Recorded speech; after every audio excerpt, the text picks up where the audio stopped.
when a lot of issues happen, like I respond with, oh, there was a lot of excitement today, and like viewing issues and problems and things that I'm dealing with as excitement, like totally restructures those problems in my mind and allows me to see them in a positive light versus a negative light.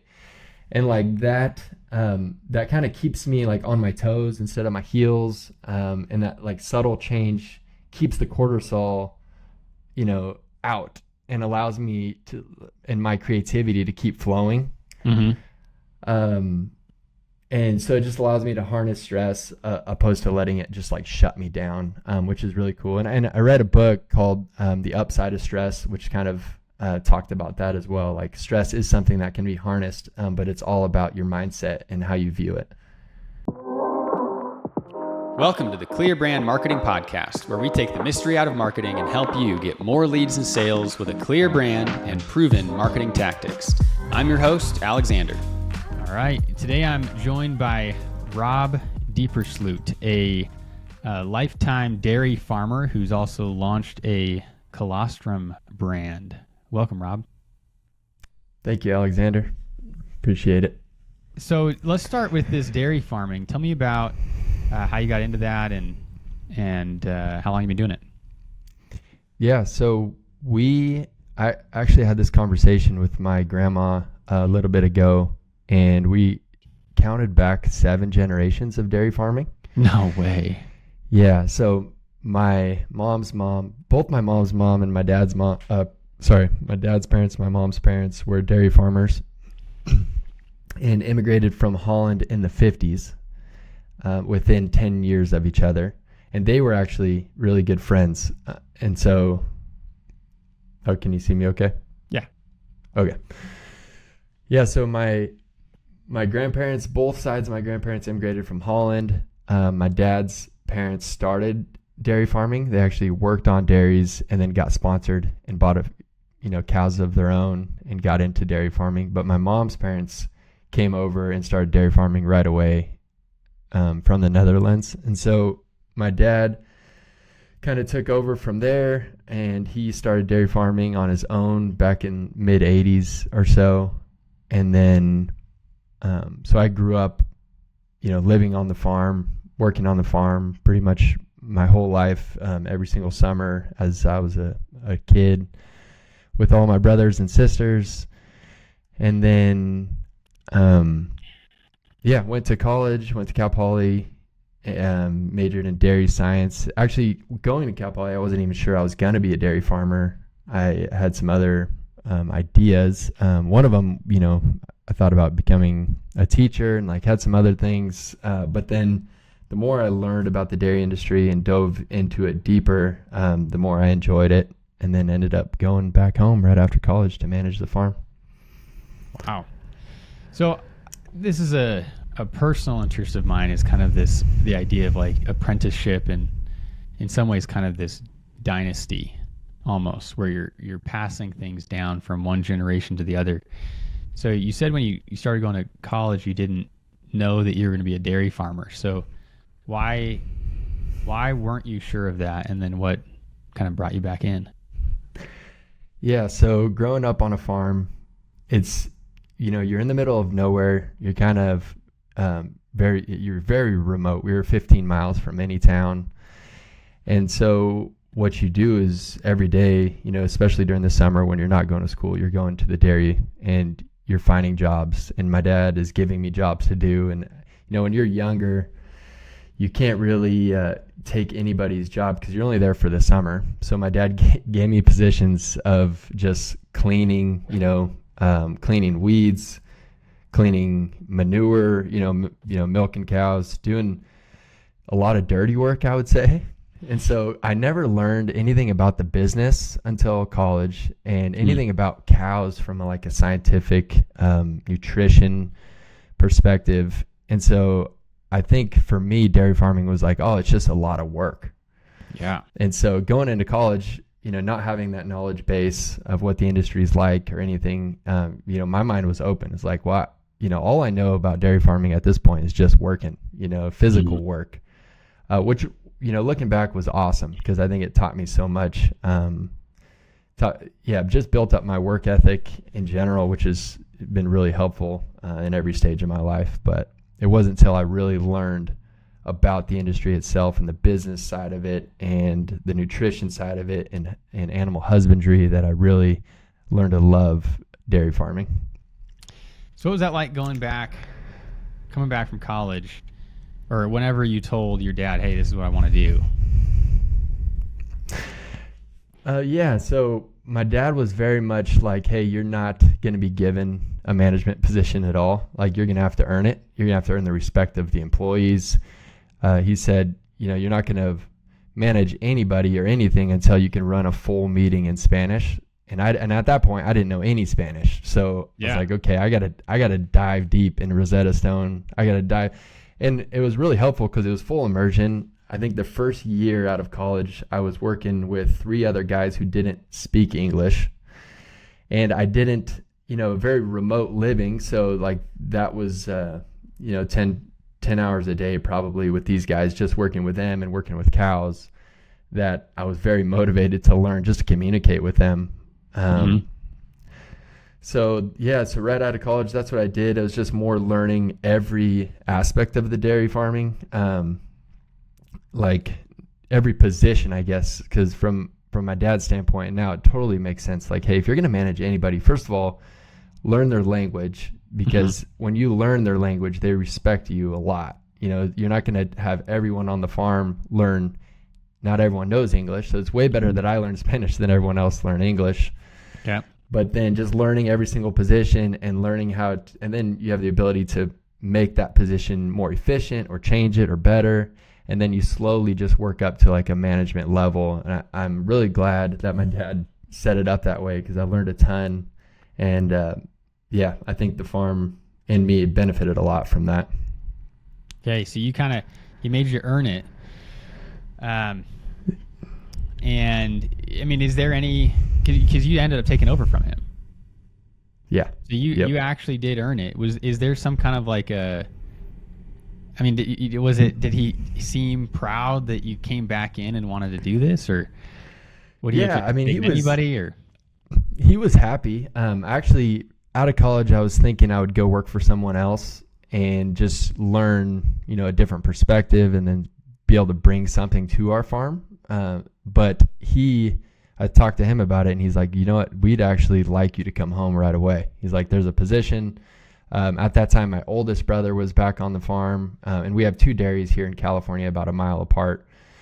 And so there was just a management opportunity that was coming up that my dad foresaw. And so he asked that I would come home. And I'm really glad. I think it would have been great to get that experience on other farms too, but I am glad I did what I did just to, I think it helped me just learn our employees a lot more, like get to know them a lot better, and then gave me the opportunity to manage one of the dairies a lot faster. And at that time, my brother was there, and so my dad was kind of taking a step back as I came in. And I think he was looking forward to that because he spent the last 30 years in the dairy farming industry, and it's a brutal industry too. It's very volatile, high stress industry. So he was kind of looking forward to taking a step back. I think that's partially the reason why he wanted me to come home as well. But then it was really cool because I got to work underneath my oldest brother, and then I got to learn a lot from him too. And he had 5 years on the farm before me. And so I think that was a really cool opportunity as well. Are you hoping to pass things off to one of your kids one day? Or, I mean, it sounds like you got a lot of families, so maybe there's going to be some competition. But. Yeah. I think my dad was very open to all of us kids, whether we wanted to come back to the farm as well or not. And 2 of us, there's 5 of us kids total, and 2 of us came back and three did not. Mm-hmm. So I have a middle brother who actually, planted a church and became a pastor. And then my 2 sisters married dairy farmers, and then they moved away. So I think I like that because I don't think dairy farming is for everybody. I think it is very high stress. It's a lot of moving parts, a lot of different aspects to the industry that you got to learn. And so you really got to be passionate about it if you're going to do it. I think that's the only way. So I think as far as my kids, yeah, the door's wide open to do whatever they want to do. Yeah, man, that's cool. It's like I have that same with my son, and hopefully we'll have more. But yeah, door's open, but I also kind of hope that he'll be in the business. Yeah. It is really cool that I get to call my dad and talk dairy farming with him. Mm-hmm. And it would be really neat to have that relationship with my son as well. And so I'm sure I'm going to teach him, as much as he wants to learn, I'm going to teach him about dairy farming, and it would be really cool, but we'll see how it goes. Well, I think it makes a lot of sense in terms of kind of the learning process of school can only teach so much. So having that hands-on, and even though you hadn't necessarily learned the business prior to going to college, there's still this sense and this experience there that you just can't replace. That's one of the things I've wondered about with society in general, but then with my family more specifically is, well, in school you don't learn how to run a meeting. You don't learn how to, you get group work, but you don't really learn how to work as a team, how to delegate. And so we're in school till we're 22, if everything goes according to plan, and you get a bachelor's, and then you're thrown out into the business world, and there's so many skills that were never even really discussed and trained. And I think that there's something about apprenticeship as a concept that can kind of fill in a lot of that. And it sounds like that's after college, if I'm hearing you right, that's a lot of what was there is being able to call your dad. And my dad was in business, but not in the same way that I am. So I can't call him with the exact same questions I'm dealing with, which you could, which is cool. Mm-hmm. Mm-hmm. Yep. So having such the business being in the family, how do you feel like that's impacted your approach to family?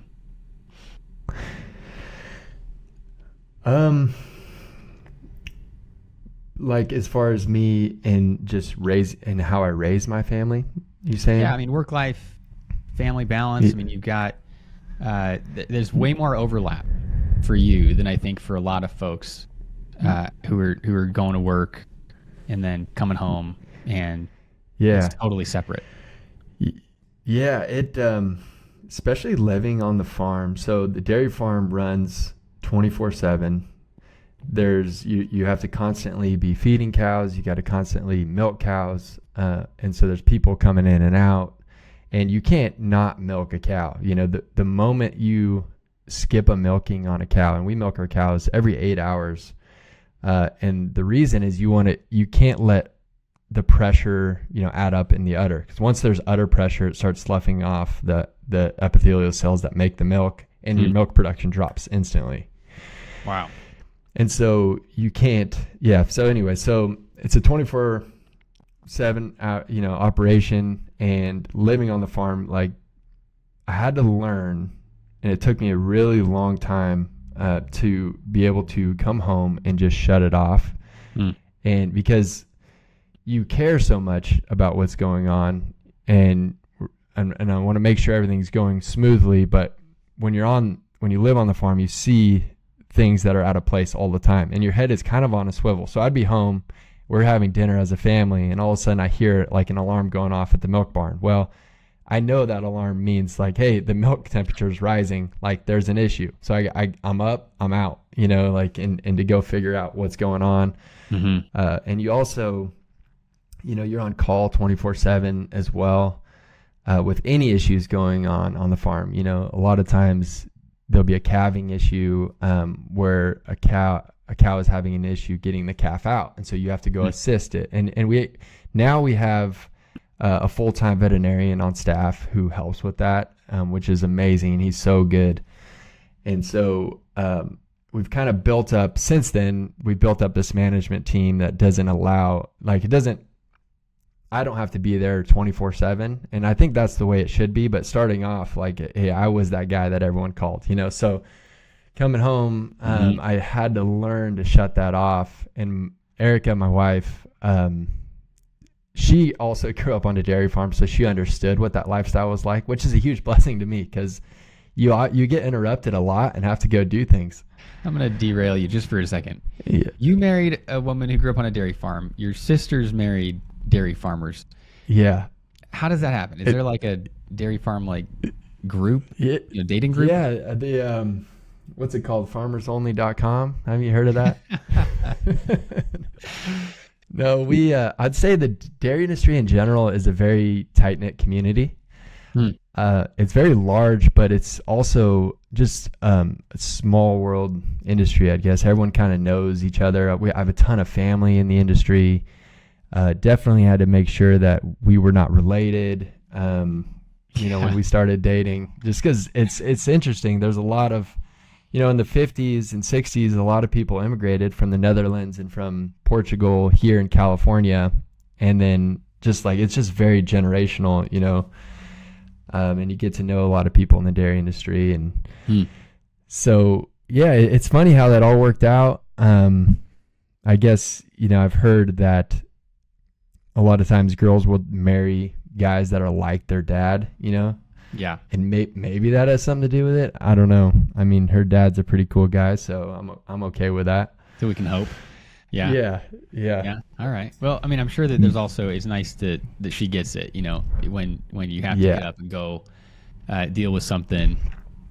She saw her dad doing that growing up, maybe. And living in the middle of nowhere too. Like, so she went to University of San Diego. So she went to college in San Diego.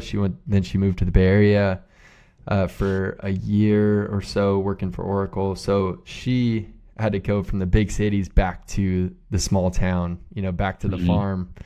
And I'm so blessed that she had an open mind to that and that she was used to that lifestyle and enjoyed it. Yeah. Because you never know. Right. That's big. Yeah. I can see that being a big point of contention for somebody who'd never experienced it and then marries into it. Okay. Well, I'm sorry. I derailed you. So you're talking about some of that, the work-life balance. Yeah, that's something that I had to learn for sure. And it's nice that you don't have 4 kids all at once because, you learn a lot with each kid. And I learned a lot about balancing work with family time and just life in general over the years. So I would say a couple things that helped me with that was just getting things on the calendar. Because I feel like when you and we actually don't live on the farm anymore. We moved off when we launched WonderCow. I had to have that physical separation because just to free up my mind to dive deep into what we're doing with WonderCow.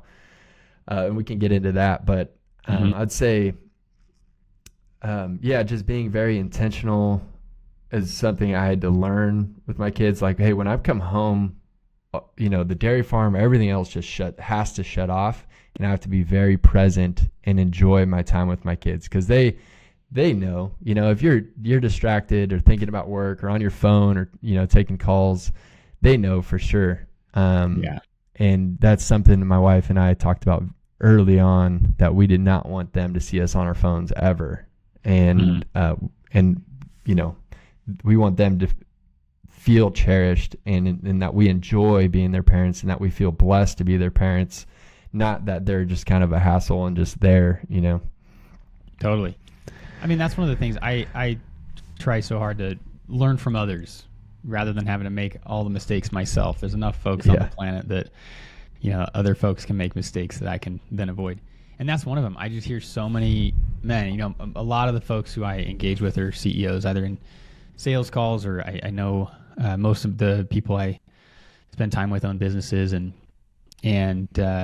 I hear that's like this huge thing is they get to be 50 and they're like, I missed my kids growing up. Yeah. Like, that's a mistake I don't want to have to make. Yep. 100%.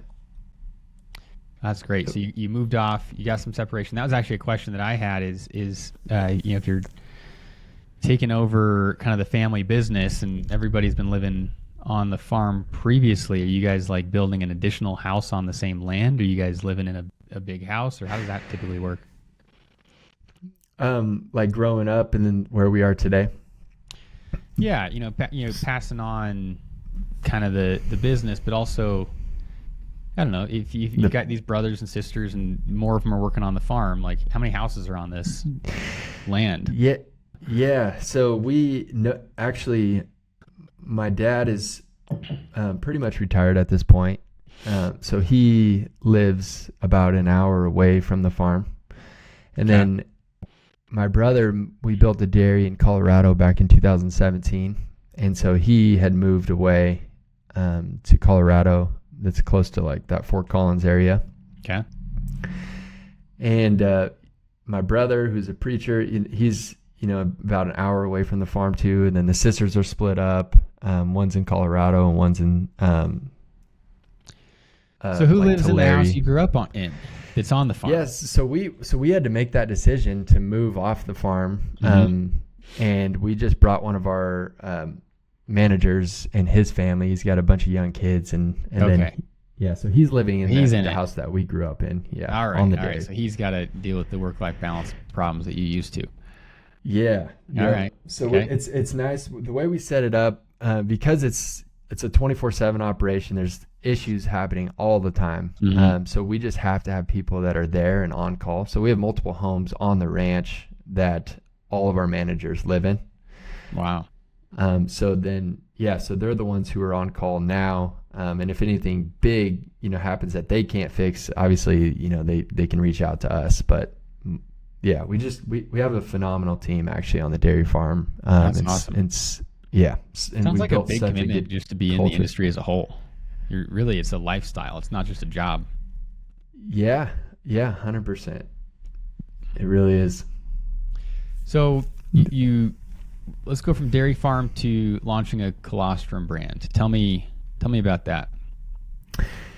Yeah, so when I was in college, I went at Cal Poly. I majored in dairy science, and during my senior year, we had to do this research project, and I decided to do a big trial with colostrum on calves. And so that's kind of where my knowledge base of colostrum kind of stemmed from, but it was more from the calf's perspective than human perspective. But through that whole process, we took like 300 calves over, a certain amount of time and fed them different types of colostrum as far as like pasteurized versus raw versus frozen. And it was a really fun project because I was weighing calves individually at different points in their life, and then measuring, morbidity, mortality, which is, how many times the calf gets sick, or if the calf ends up, dying down the road or whatever. Like I just had all these data points, and I can kind of link it back to that first feeding of colostrum. And so it was really cool. Like through that process, I just learned so much about what colostrum is, what it does, all the benefits, and then kind of fast forward, go back, graduate, go back to the farm, and then get married. And then Eric and I had our first daughter, and her first year of life, she had, I think, 5 ear infections. Wow. And so we were just combating that, and the doctors would prescribe antibiotics, which would help each ear infection, but compromise her gut and destroy her immune system. So she, the first couple of years of her life, she was sick a lot. And as a parent, like, that's just so hard to watch your child. The antibiotics are impacting her gut. But at the same time, that like sparked a passion within us to find a way to rebuild her gut and support her immune system. So we were trying all kinds of different stuff, and then we landed on colostrum, and it worked really good for her. And so we got our whole family on it. At that point, we had a couple more little girls around the house, and so we loved the product. It helped our family a lot, and then we're like, well, hey, we want to start sharing this with friends and with family, and we're being dairy farmers, like we produce so much of this stuff every day. So we just had the idea, like, hey, let's build a brand, and just take it to the world and just try to help as many families as we can. And that's so that was kind of the motivation behind it. I feel like when we launched it, WonderCow, like we had zero expectations on how we were going to do. Our main goal was to just get this product out to as many people as we can. Okay. And so that's kind of how it got started. So for the uninitiated here, tell us about what Colostrum does. I'd love to hear what you found with the research you did in college on the calves and the difference in morbidity and mortality, and then a little bit about what you have seen it do for humans as well. Yeah. Yep. So for those who don't know what colostrum is, it's the first milking after a cow gives birth to her calf. And every calf is actually born without an established immune system. So they're fully reliant on colostrum, on this first milking, to build their gut and to establish their immune system. And the research is crazy on the impact of that first feeding on the rest of that calf's life. From even to the point, like how many times she gets sick, her longevity, her future milk production. Like there's a lot of research out there that says like, hey, if this calf drinks 2 quarts versus 4 quarts, she will produce less milk when she's an adult. Wow. So it's so important that they get the right amount of colostrum, and then timing of colostrum is huge. Like they have to get it in as soon as possible because the absorption rate of all the bioactive molecules declines fast in the first 24 hours of her life. So we're talking one day. Day one. Yeah. She's got to be drinking this. Yep. It is that important. So the quality of the colostrum is huge. And then the quickness, how fast you get that colostrum in the calf. And then the quantity, like she's got to get a certain amount of colostrum to really establish her gut and her immune system. So colostrum itself, I like to call it like a bioactive cocktail because there's so many different, bioactive compounds and molecules and peptides and, prebiotics. And there's so many things in colostrum that help build your gut. And the active in the word bioactive means that there's things like antibodies that engage in bacteria right away, because a lot of times a calf will be born in an environment where there's bacteria, especially like out in nature, but even on farm, like there's just bacteria everywhere. You're dealing with cows, there's manure and all kinds of stuff, and we do our best to keep it as clean as possible, but a lot of times you can't you can't help it, or that's just part of nature, right? And so these antibodies in the colostrum, they bind to bacteria and destroy bacteria. So if there's bacteria in the colostrum itself, as it goes into the calf, like those bioactive molecules are working right away. And so they're binding to the bacteria, so the bacteria doesn't bind to the gut cells of that calf and get absorbed. And so it's amazing how it works and how all of these things in colostrum like just work, really good together, I guess.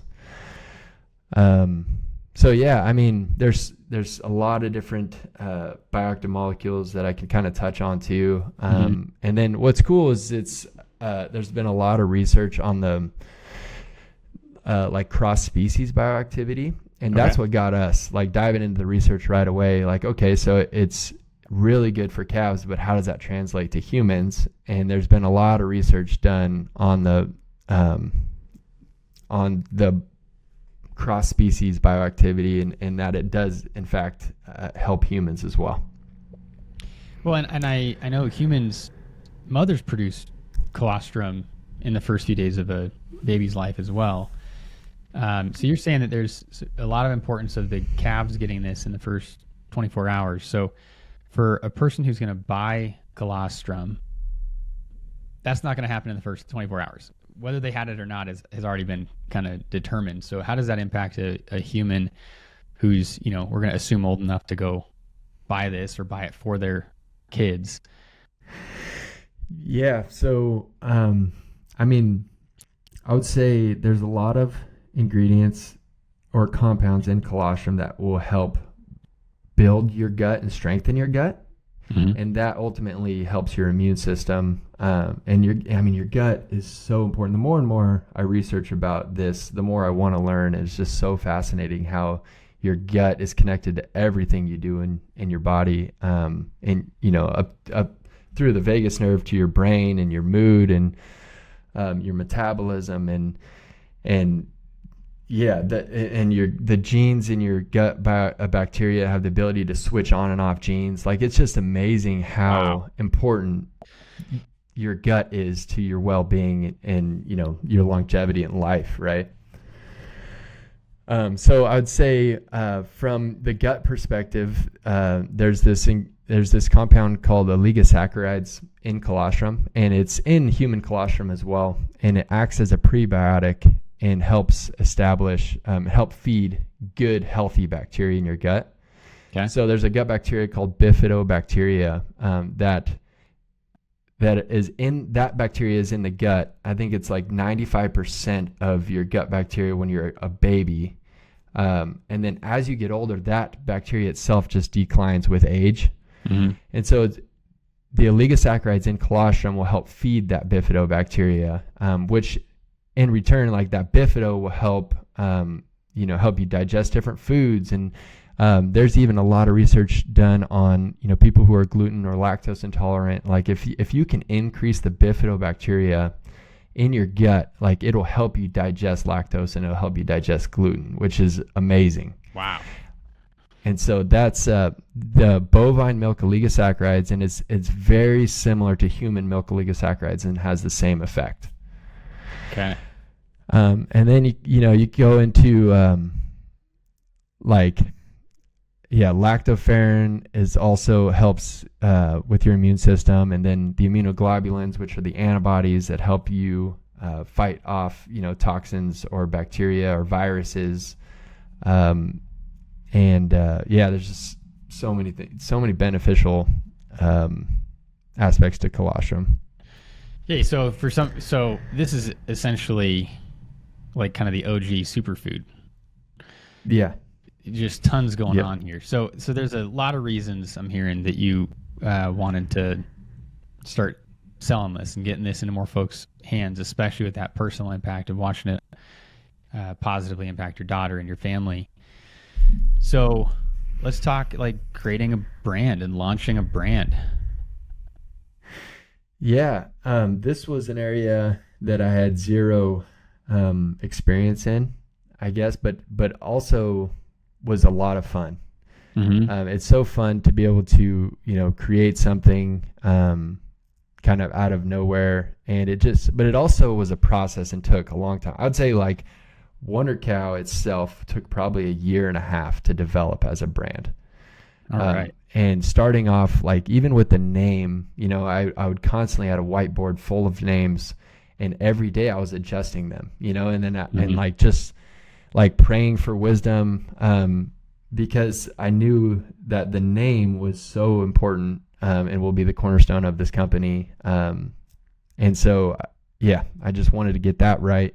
Mm-hmm. And so we started off with some other names that were not great, especially looking back. I'm so glad, and then what's hard about a name too is you got to find a name that people can see and intrigues them. It kind of explains your product a little bit, but also that's available. Mm-hmm. There was a couple of out the gate I was like, oh, this is a great name, like we can run with this, and then someone else has it trademarked. It's like, got it. And so it was really interesting how WonderCow came, and that it was available, and we had to someone owned, I think, the URL, another company owned something else, I think, and then like Instagram handles, I think we had to go out and buy those, like, so the name was kind of spread out everywhere, and we had to spend time and money to like gather all of this to kind of put all the pieces together. Wow. So that was really interesting and a huge blessing that we were able to get that done, because you can make it so far, but then if you don't have the rights to that, like it means nothing, Yeah, well, I'm glad you were thinking about all that. I just did an interview with a trademark lawyer, and he's saying the same thing. You got to start strong, because otherwise you'll have to change it down the road. Somebody's going to come after you, or you're not going to be able to keep it. So, you guys were thinking about all this before you even launched. Yeah. Yep. And Yeah. So the name, I would say, was huge. But then, like, okay, so, what are our brand colors going to be? What's our personality going to be? What's our voice going to be? Like, mission statement, vision statement, all those things you kind of got to put a lot of thought into. So we definitely had some help along the way. Worked with a couple companies, had some family help too. My sister-in-law was in marketing before, and so she came on as a contractor right away, kind of helping us. And she's got a very fun, personality, which, and same with my wife, Erica, just a lot of high energy. And that's what kind of built the personality of WonderCow. Wow. So how about getting the product launched and making your first sales? Tell me about that. Yeah. So we had a lot of concepts, a label is another thing you got to dial in, which is extremely important. And it's so funny looking back at our first labels that we created. I was like, I would never take that to market. Like now, we're a year and you were, 16 months in right now. And it's like, no way. Like we got so blessed to get a hold of good people. And that just helped us along the way and really made our business look professional right out the gate. And I would say, just even, working with you guys at Clear Brand and helping us build a website, that was huge because I didn't have a lot of expectations and knowledge in that area as well. And so coming on with a company like you guys, and I remember seeing the website for the first time after you guys made it. And honestly, I was blown away. I was like, this is amazing. I can't believe that you guys took full ownership. The copy was great. The research was great. It was just a great website. So working with companies like Clear Brand, just really helped us, become a lot more professional, and gain traction pretty quick. Awesome. And I know you launched with a Shopify store, but also on Amazon. So, yep. How did the sales translate there? Where were your initial sales coming from? How did you get the word out? How did people find out about it? Yes, I would say we got pretty lucky that colostrum at the time was a very small category in general, but also on Amazon. I feel like it's only been the last couple of years that the colostrum category has really ramped up. And so part of that is nothing that we can do. We kind of just got lucky or blessed, whatever you want to call it. But we were able to get on that front page on Amazon for certain keywords like colostrum or colostrum supplement or colostrum powder. We're able to rank really high on those keywords really early, and that just helps you just gain momentum and build momentum ahead of all these other competitors that came after us. So you're talking, we got good timing here in terms of where the market as a whole was at, but then also there wasn't a ton of competition is what I'm hearing. So folks were able to just find you on Amazon. They go look for colostrum and you're one of the ones they find. Yep. Yeah. Now it's very diluted category, and there's new brands. Literally once a week, a new brand comes up on Amazon. Wow.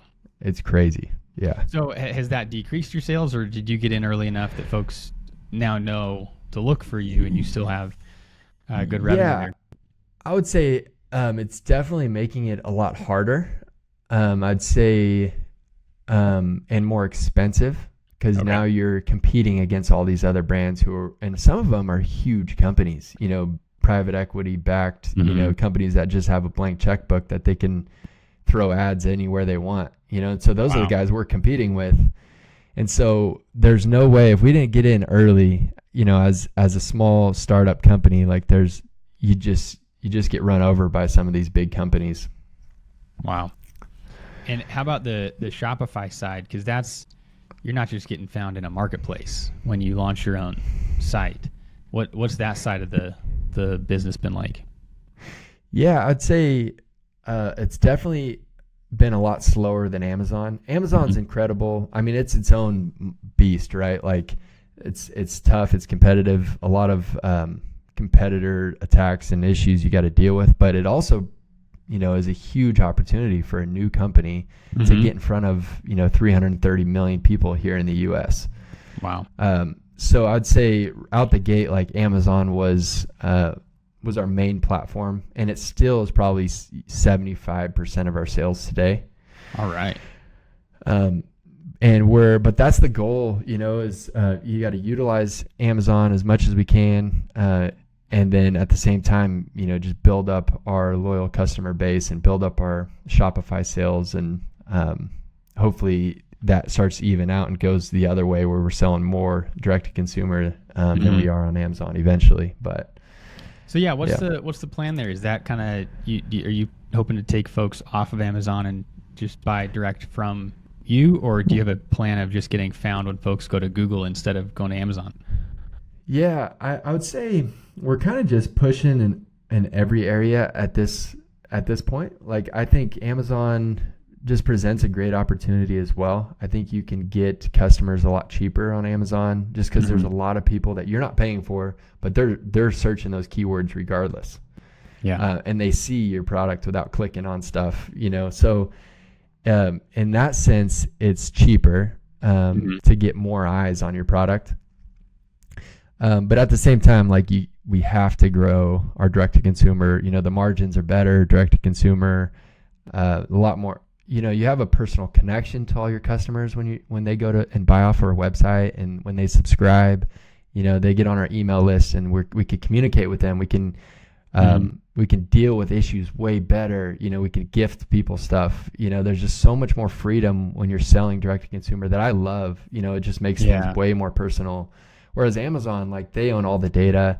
You can't, someone gets a bad package and that like broken, or a frother that's been rusted and returned because someone else returned it, and Amazon just threw it right back on the market for someone else to get. Man. It's like, and then you get bad reviews, but you can't reach those people because you don't have any of the data or their personal, their information. So that side is kind of a bummer. And like, customer service is everything too. I feel like that's one thing I've definitely learned, and we have such a good customer service team, and we prioritize being genuine and authentic and irrationally generous as much as we can, because it's just so important to the brand. Well, and what you're saying makes sense. I've seen in packages that I get from Amazon more often some kind of like an insert, or on the package itself, something that says, if you have an issue, please reach out to us directly. And that makes a lot of sense, that there's kind of a wall between you and your customers on Amazon, and that ties your hands. But when they've actually bought through you, you get to provide a better experience up front, and then fix things better if there is a problem, which we hope doesn't happen often, but it's going to happen for everybody. Every company is going to have something at some point. But I hear what you're saying about it's just easier for people to find you there. A lot of folks go to Amazon first when they're looking for something. That's just how people buy things these days. So in terms of just a little more like about that, the business side of the launch. So you create this product, you create the brand, and you kind of list it on Amazon, and basically you're getting found. I mean, that's incredible. So what do you feel like is next? At this point, you've got a business. You said 16 months that you've been doing this. You're making it sound kind of easy, but I think a lot of that was choosing the right market at the right time, if I'm hearing you right. Yeah, I definitely wouldn't use the word easy. Okay. It's brutal. But I think it's something I really enjoy, so I'd probably be speaking very positively about it. Yeah. So talk more about the brutal stuff, because I think, I've had a number of folks chat with me about launching a product and being millionaires overnight, and it the story kind of sounds like that right now. So what was some of the stuff that was difficult? There's just fires to be put out all the time, dealing with Amazon. So I guess specifically, what has really helped me is we brought on a guy right away who helped us launch as well, who knows Amazon. And with his ability to navigate Amazon and understand Amazon, I think that's been a huge help. And you can also, you can become part of, I think you pay monthly for Amazon support. And so and right away we're like, okay, that's a lot for a new business to pay for that. But when you get kicked off Amazon for a day, you lose a lot of sales, So like right away we got on for that Amazon support too, to help us navigate issues. But I'd say, some of the issues that we've dealt with, competitor attacks, I would say would be one of them, where people, like you see a new brand pop up and then all of a sudden you start getting a whole bunch of negative reviews. And it's like, there's nothing you can do about that. Or, people set up, bots to click on your ads and just like run you out of ad money. Like things I never would have thought of, like it's just crazy. Yeah, what else? I think Amazon continues to change. The regulations change. Food safety stuff will pop up here and there. Well, someone will say, oh, it upset my stomach, and then Amazon takes down our listing because and we have to prove all of our CFAs and food safety paperwork, which on one end I'm like, okay, this is awesome that Amazon is doing this and holding people accountable. But on the other end, it's like, well, who knows?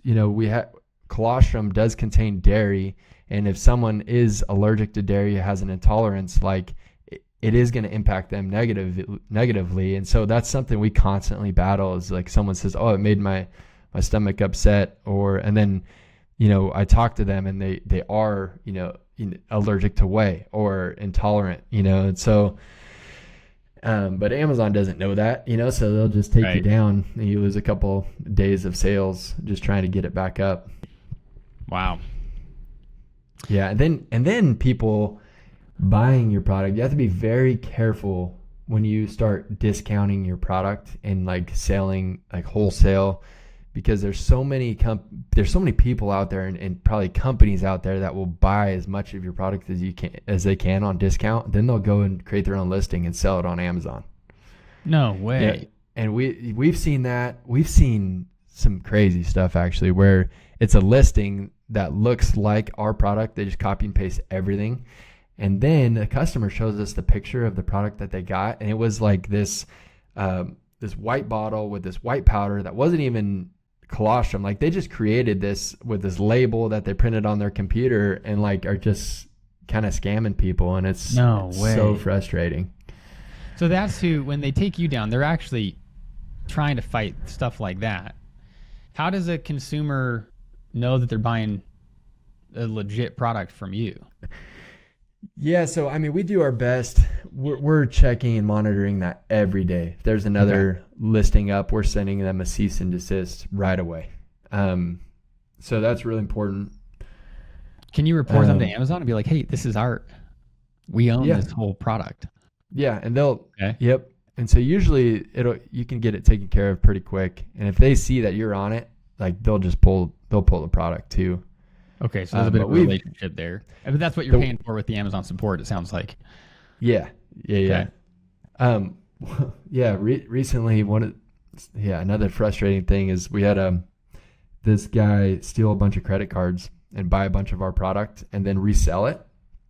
So then you're getting people with our number on their bank account saying hey, someone, they're saying, hey, I didn't buy your product. Why did you charge me this? And then we're on the other end, someone stole your credit card. I'm sorry. I don't know what to do about this. And we do our best to help the people as much as they can, but a lot of that's just out of our hands. Wow. So people buying your product when it's discounted so they can sell it for more later, buying your product with somebody else's credit card. I think this stuff's good to know, because I really have had probably a dozen different conversations with folks who are like, I'm going to go launch a product on Amazon and I'm going to be a millionaire overnight. It's well, it's not that easy, even when you do get the market and the timing right. and you just got to be aware that like you're gonna face opposition and problems are gonna happen, and there's so much opportunity out there, but you got to be able to just push through that stuff and keep on going. Yep. Yeah. So how do you do that? What is that like for you to have that resilience to keep going? Yeah. I think one thing that really helped me, and I still, it's something I'm continuing to work on every day. I think those first 10 years of dairy farming have taught me a ton about myself and how I handle stress. And it made me realize, like I need to get control of my stress levels because it can impact my family very quickly. And so there's a couple things like through that. And I say that just because, dairy farming is so volatile, and it can be very stressful at times. And so that's just something I had to learn very quickly. And when you get married, you learn a lot about yourself. So I had to figure that out, especially when you have kids too. You don't want your stress levels to impact them at all. And so a couple things I'd say, I learned to really cherish that first like half hour of my day. And so I wake up, grab my coffee, and then I sit and read the Bible, journal, and then pray, like intentionally pray. And a lot of times, like starting off, I would, go for a walk and pray, or go for a drive around the dairy and pray. But like, I just get distracted too much. So it was very important for me that I literally get on my knees and pray and just give that time to God. Like, and it's amazing that when you spend that 10 minutes or whatever it is, giving that to God, like that's probably the best 10 minutes spent of your day, from what I've learned, over time. But that, just doing that, has really just kind of anchors me for the day. And it's funny, like my wife will say, like, if I don't do that for a day, or I've noticed, okay, so if I don't do that for a day, like I'll notice myself throughout the day, how things will, hit me, bounce off me or whatever. And then if I don't do it for 2 days, like my wife will notice. And if I don't do it for 3 days, like now everybody notices, like really. And so it's just small things, I think, me just kind of giving up, my plans or holding my plans loosely kind of gives room for God to work, and helps me set my expectations too, which is just, it's just been really important for me. And what's cool about the journaling too is like, as I go through these waves of like big decision making and like issues with the business and financial stuff, and I can see my journal, like I prayed about this during this time, and like a year later I can read in my journal like, oh, God answered that prayer, and like that just helps me increase my faith as well. So I'd say like my faith is a big part of that, and just getting me anchored before I start my day. And then the other thing I learned this last year is called cognitive restructuring. Okay. And it's when like unfortunate things happen and you respond in a positive way. So I don't know if you know Jocko at all. Yeah. Okay. So he talks about this a little bit. And when bad things happen, he says good, and then so for me, like at the end of my day, my wife will ask, hey, how was your day? And then when a lot of issues happen, like I respond with, oh, there was a lot of excitement today, and like viewing issues and problems and things that I'm dealing with as excitement, like totally restructures those problems in my mind and allows me to see them in a positive light versus a negative light. And like that kind of keeps me like on my toes instead of my heels. And that like subtle change keeps the cortisol, out, and allows me to, and my creativity to keep flowing. And so it just allows me to harness stress, opposed to letting it just like shut me down, which is really cool. And I read a book called The Upside of Stress, which kind of talked about that as well. Like stress is something that can be harnessed, but it's all about your mindset and how you view it. Man, I love this. So I've always believed that our brains believe the words we say. So I try to be pretty intentional about the words that come out of my mouth, knowing that my brain's going to believe what I say. And you're just kind of adding a really nice nuance here to that, where I hadn't thought about it in terms of, hey, I'm going to take this stressful thing and I'm going to intentionally talk about it positively and basically convince myself that it's not that bad. We're going to be okay. Yeah. I like that. And I heard something a while back too, that like when you're worrying about something, like there's 3 things that are going to happen. So one, that thing that you're worrying about most likely is not going to happen anyways. Mm-hmm. 2, if it does happen, it's not going to be as bad as you originally thought. And if it is as bad, like God's going to get you through that situation. So at the end of the day, whatever you're stressed about, just like remembering those 3 things, I think has been really helpful as well. Yeah, I mean that reminds me of like, there's nothing to fear but fear itself. We're kind of we're causing, what is it, like pre-traumatic stress. Where it's like it hasn't even happened yet, and I'm stressed about it. Like, what's going on here? Yeah. So that's good to remember there. And then one last thing I think that I've learned is in our house, we say, like, and we tell our girls all the time, like, hey, be light and be a light. And what I mean by that is like, don't take yourself like too seriously, and just make sure you're not carrying those burdens that you shouldn't be carrying. And so, for example, like if you're going to go run a marathon, but you're carrying a backpack of bricks, like you're not going to make it very far. You got to let those bricks go, and then you can make it further. So the lighter you are, the further you go is one of my favorite, quotes, because I truly believe that the lighter you go, the more you give stuff up to God, and not let it weigh you down, like the more capacity you have to learn and grow and be creative. And so, yeah, that's been helpful as well. So have you always had the faith that you have now? I grew up in a Christian home. And so I learned, a lot of the traditions and going to church. But I'd say like my faith, I knew about God. I learned about God, went to church, went to Sunday school. But it wasn't genuine and real and authentic, I would say, until like my junior year in college. Okay. And just through a series of circumstances and just hitting, kind of a rock bottom in my life, I would say, where, the feeling of depression and struggle just forced me to focus on God and my relationship with Him. And I think like that was when everything like became real. And then, I mean, my faith, it's a daily thing. It's not like, I became a Christian and that all things are good, like it's right. Actually like I truly believe like behind every battle, there's a spiritual battle. And so the more good you're doing and progressing and doing things, like you're going to face more opposition. So it doesn't mean like life's going to get easier by any means, in fact, it's probably going to get harder, but you have that, divine support and power behind you to get through those circumstances. Yeah, I love that. So, I've found that, suffering and difficulty definitely make it easier to turn to God because you need help in those times. How do you keep that mindset when things are a little bit easier?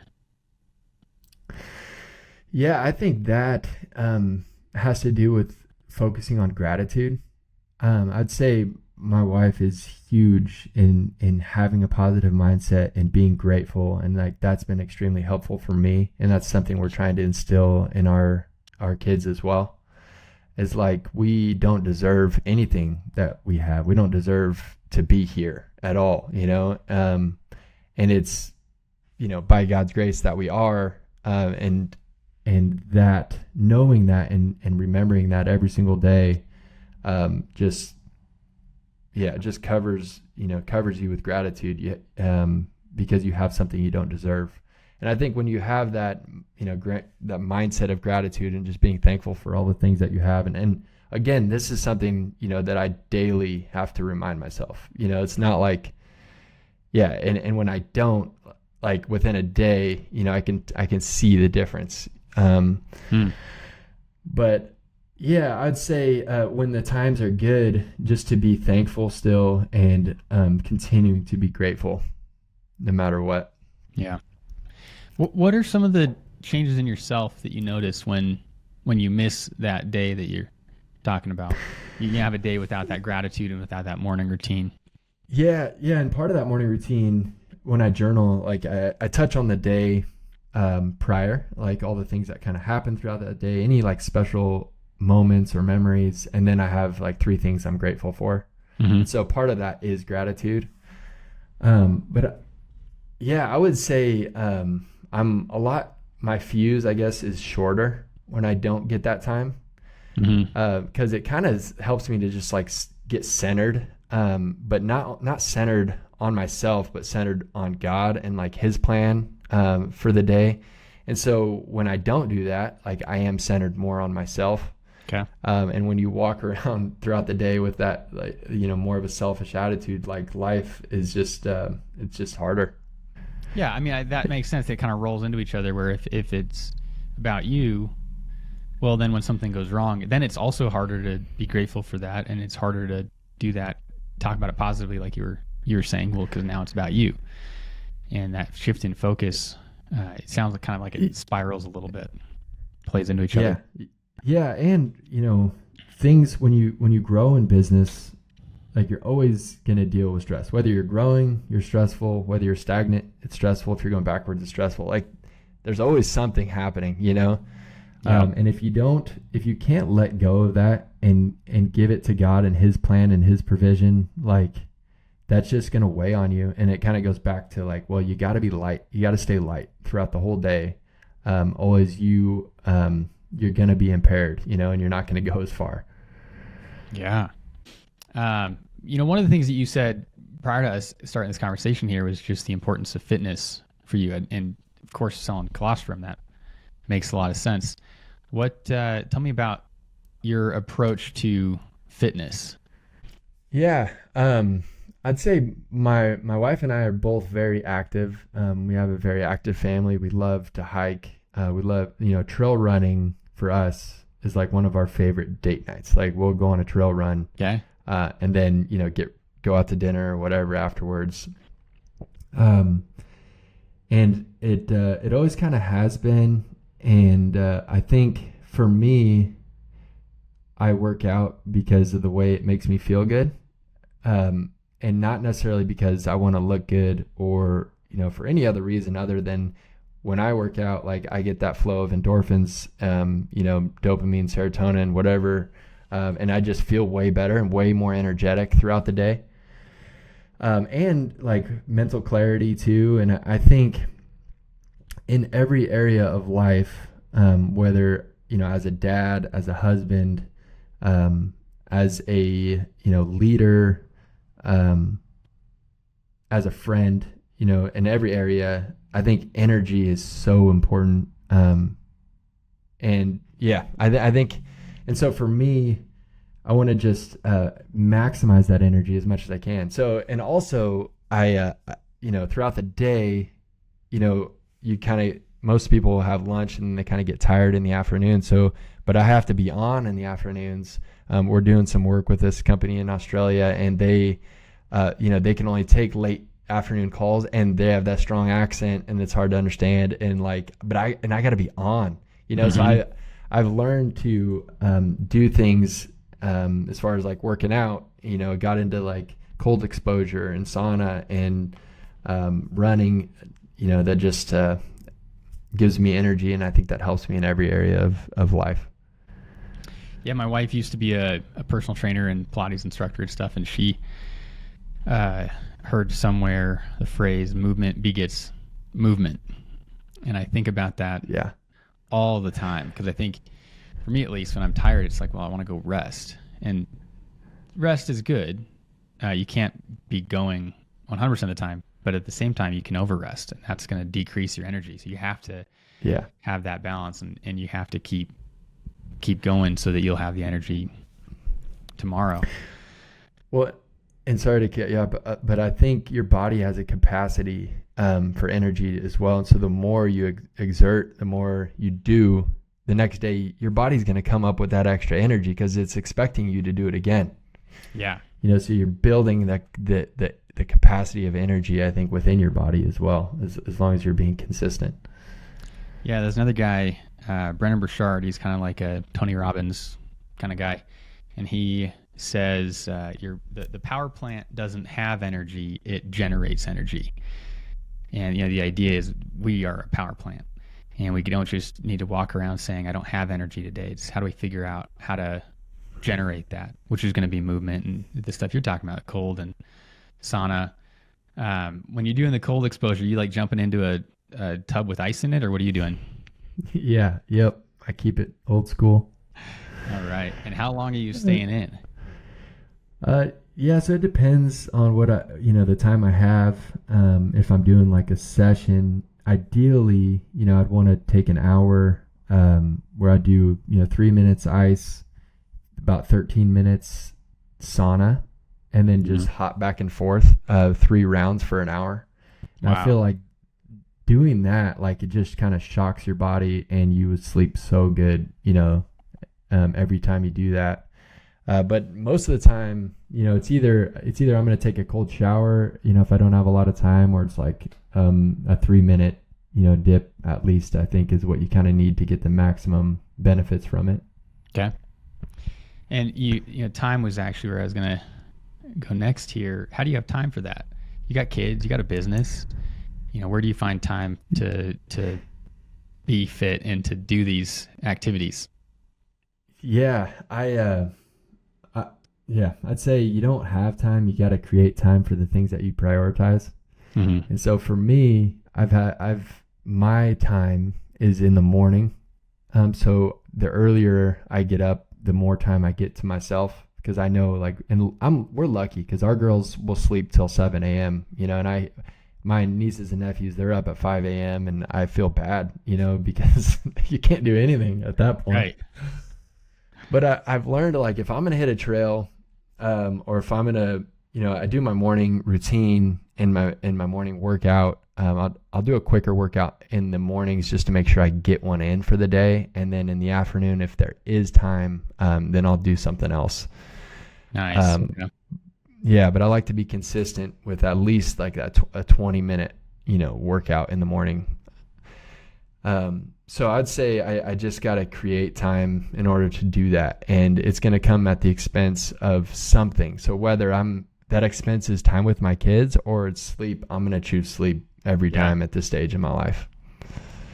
Is there a limit on that? Like, are there sometimes you're like, I've been burned at both ends. I just need to sleep. Or have you found that it's better to just get up and do the workout and do the morning routine that you were talking about, even if you're tired? Yeah, I think it depends on how late. If I'm going to bed, 11 to 12, I'm going to sleep till at least 6 or 6:30, because if sleep is so important, and there's so much research on that, and I tracked my sleep for a long time and dove into the data and learned what impacts me and my sleep, and that really helped me to dial in my diet and not eating near as much dessert and stuff like that. But for me, I think, sleep is so important. So I'd say it just depends on the night. If I get to bed before 10 or around 10, I'm good to be up, at 5:30, like no problem. And that's kind of my goal. Mm-hmm. But if it's later than that, then it is what it is. I'm probably going to get to sleep.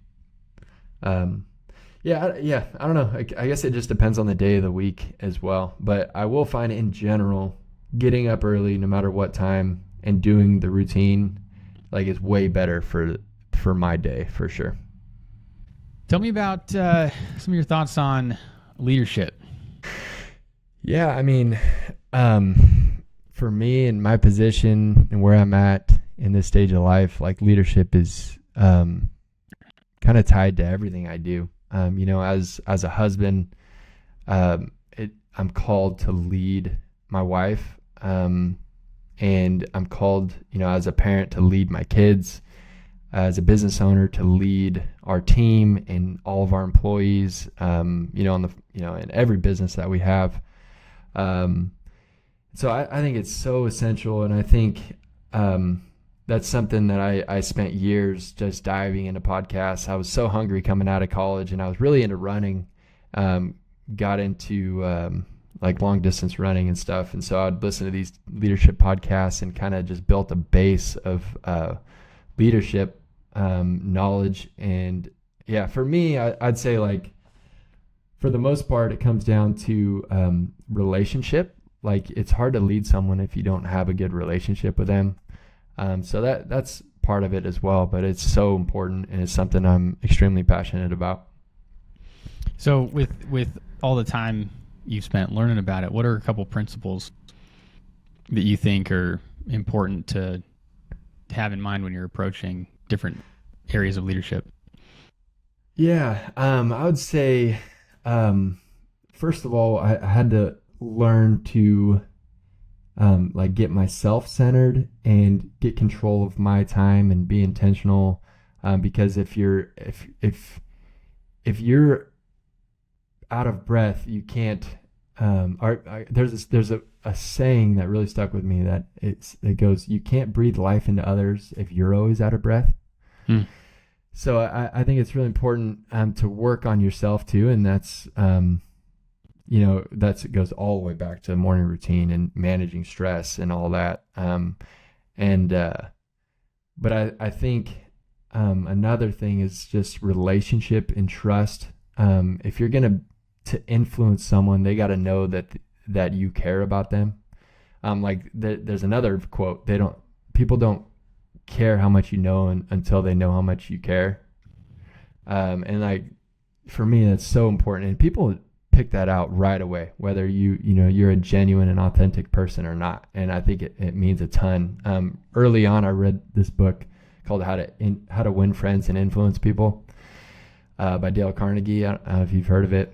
Oh, I love that. Yeah. Yeah, it's so good, Mm-hmm. And it's just like about being genuinely interested in other people. And then also, I think what I've learned through the years is, when you're leading people, you're influencing them.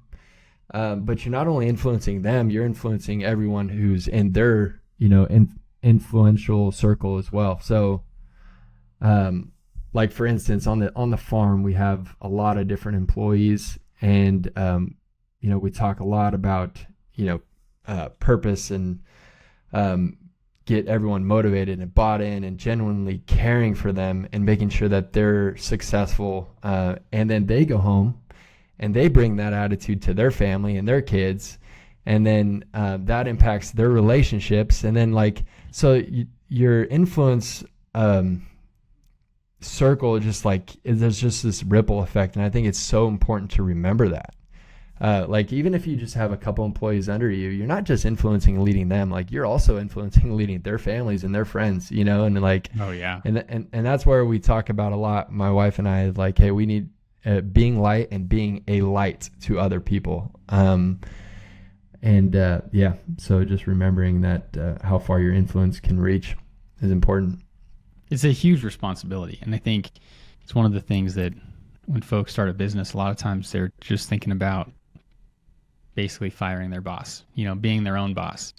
And they're not considering, well, now I'm going to be somebody else's boss. And, I've seen folks pick up mannerisms of their bosses and ways of thinking of their bosses. And you're right, they're taking it home to their family. And there's a good chance that how you treat folks at your company, that's how they're treating their family, and how they see you treat your family, and they're taking that home with them as well. That's a big responsibility to take on. Mm-hmm. Yep. I love these phrases that you have. So being light, and being a light. You've mentioned a couple others. What are some other phrases you and your family say around the house, or say around the workspace? So actually I keep the notes app. Mm-hmm. I really like quotes in general. So Okay. for a long time, I've always just kept track of quotes as I hear them or read them or whatever. Like I'll throw them in this notes, and then every once in a while I'll just like scroll through and just like read some of these quotes, and yeah, it's just fun and interesting to me. Give me a couple of your favorites. I'd love to hear some more. Okay. Let me pull it up here. And a lot of let's see, like quotes about faith as well. Mm-hmm. Yeah, like God's not leading us to the safest path forward, but to the one where we'll grow the most. What is acknowledged tends to grow. Okay. I think about that one all the time with my kids and, leading employees. It's like whatever you're acknowledging and whatever positive affirmations that you're giving them, like those will be the ones that will tend to grow. Potential is perishable. Ooh. Love that one. Okay, tell me more about that. Yeah, so I think in life, you'll get certain opportunities that will present themselves to you, and I think timing is huge when it comes to taking advantage of some of those opportunities. And so I think setting yourself up to be in a position to go after opportunities is really important, because they're not always going to be there. And that always motivates me to just when something comes up, like to go after it. If I really think and I've prayed about it and feel like in my gut like that's the right thing I should be doing, like the clock is ticking. So Mm-hmm. Yeah, let's see. I mean, I have about 100 of them. No, I'd love to hear like two more. They're all great so far. If you're too busy for the person in front of you, then you're too busy. That's just one I like about just being present. I think that's something too, like I need to do better on. But that I want to focus on is just being present for those around us. Let's see, one about courage from FDR. Courage is not the absence of fear. It's making the decision that something else is more important than fear. That one's awesome. Vision is where you're going, but culture is how you're going to get there. The outcome of your life will be determined by the outlook on your life. Don't adapt to the energy in the room. Influence the energy in the room. There's other one. Don't expect to do anything extraordinary if your daily routine is ordinary. Wow. I mean, these just seem like they all kind of reinforce each other and reinforce what you've been sharing throughout this conversation. I love that. If you can, I'd love to for you to send me some of these in an email. We'll put some of them in the show notes so that folks can kind of read them and see them and think on them for themselves. Yeah. Yep, absolutely. Awesome. This has been fantastic, Rob. I mean, this is great story in terms of, launching a brand. But then I think more importantly, what I've learned here is just this approach to life, business, family, faith, and how it all just kind of circles back on each other. And we can be in this where what I'm kind of picking up here is that we're kind of all in this self-reinforcing loop, and it can either be a good one or a bad one. And you've shared a whole lot about how we can make it into a good one. All right. So if folks do you sell milk? What do you do with the dairy farm? Where do you sell the milk? We actually are part of a co-op Okay. called California Dairies Incorporated. So they make butter and powder. So we don't make any dairy products ourselves. Got it. Yeah, just sell. Okay. Colostrum. But the colostrum is you. So how do they find, if they want to try this colostrum out, how do they find you? Yeah, so we're on Amazon. If you just type in colostrum or type in WonderCow, WonderCow is just one word. Or you can hop on our website at wondercow.com and purchase off there. Which we're going to suggest people go to your website, as we just heard about the differences in some of that experience going straight to you. Yeah. So wondercow.com. Yeah, appreciate that. Okay. Buy a lot, subscribe. Which I know you guys have been launching like flavors and I saw a matcha one. Pretty cool stuff. Yeah, we got elderberry out there, which has been people have been really enjoying, and then we just launched chocolate, which is my kid's favorite. Just making chocolate milk and chocolate milkshakes and whatnot. Nice. So it's been a good one, and then a few other new products as well. Okay.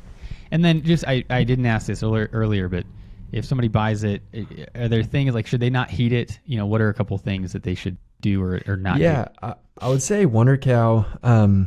We're different than a lot of other brands out there because we want to. It's a whole colostrum powder, and so many brands will add things to it, like foreign IgGs. Other brands will take away like the casein and the fat away from the colostrum to make it more soluble and more convenient. But in all of our research, like there's so many benefits to the casein with these peptides, and the fat contains these milk fat globule membranes that are extremely important for brain health and gut health, and they're a great co-supplement to prebiotics and probiotics to make them more work better. I can go all day about that, but there's all these reasons why we landed on our goal is to keep colostrum as natural as possible. And so it doesn't mix as well as some of the other ones, but we just recommend, hey, grab a frother off our website as well, and that helps tremendously. Or you can just throw it in yogurt or a smoothie and blend it up, or a protein shaker. That all works good too. Okay. And then should people not heat it, or does that not matter with yours? Yeah, so so there's certain antibodies called immunoglobulins, and they start to denature at like 145 to 150 degrees. Okay. And so I'd say there's other one like lactoferrin's a lot more heat resistant, and other benefits that will still withstand heat. But we recommend, if you're going to throw it in your coffee, because we have a colostrum creamer as well, you just make sure it's under 145. And every coffee machine, pretty much it comes out super hot, but by the time you put any cream in there, like it drops pretty significantly, so it shouldn't be an issue. And that sounds drinkable. I mean, nobody wants to drink boiling water, Right. So this is a decent temperature anyway. So warm but not scalding is fine. Yep. Okay, cool.